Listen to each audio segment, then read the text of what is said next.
नमस्कार, आप देख रहे हैं धा न्यूज और मैं हूं अभिषेक मिश्रा। डॉक्टर राजभूषण चौधरी, वो नाम जो वीआईपी पार्टी का एक बड़ा नाम था, जिसको वीआईपी पार्टी की रीढ़, मुकेश सहनी की पार्टी की रीढ़ कहा जाता था, और आज उस रीढ़ को तोड़ दिया बीजेपी ने। डॉक्टर राजभूषण चौधरी को अपने पाले में बीजेपी ले आई। और क्या डॉक्टर राजभूषण चौधरी के बीजेपी में आने से मुकेश सहनी की पूरी पार्टी का सफाया हो जाएगा, मुकेश सहनी की पूरी पार्टी टूट जाएगी?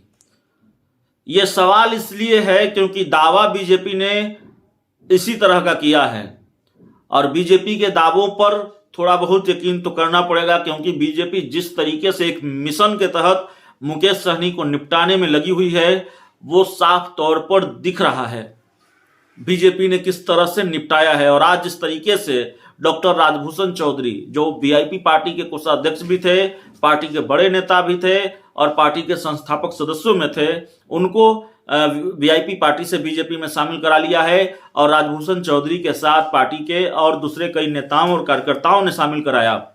राजभूषण चौधरी कितने महत्वपूर्ण हैं बीजेपी के लिए, इस बात का अंदाजा आप इसी बात से लगा लीजिए कि बीजेपी के बड़े नेता, बिहार के प्रभारी रहे और केंद्रीय मंत्री भूपेंद्र यादव, गृह राज्य मंत्री नित्यानंद राय, प्रदेश अध्यक्ष doctor Sanjay Jaiswal, deputy CM Renu Devi, इन बड़े नेताओं की मौजूदगी में बड़े धूम धड़ाके के साथ एंट्री हुई है राजभूषण चौधरी की।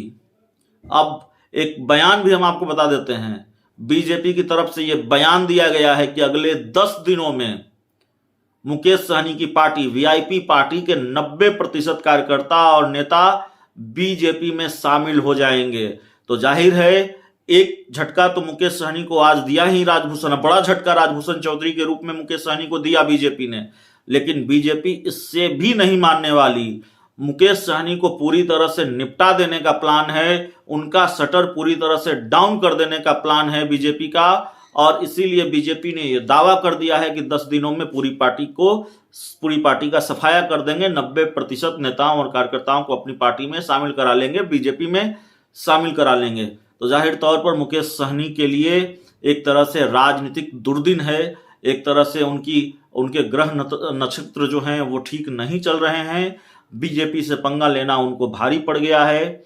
बोचहां, खासकर यूपी का चुनाव तो उन्होंने लड़ा ही, यूपी में अपने उम्मीदवार उतारे ही, लेकिन बोचहां का गुनाह मुकेश सहनी के लिए ज्यादा भारी पड़ गया।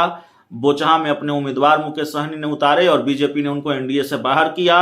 मंत्री पद से हटाए गए मुकेश सहनी, विधायक तोड़े गए, और अब उनकी पार्टी भी बीजेपी ने तोड़ दी है। और कोशिश है बीजेपी की, जो ऐलान है, बीजेपी का दावा है कि बची खुची पार्टी को भी साफ कर देगी बीजेपी।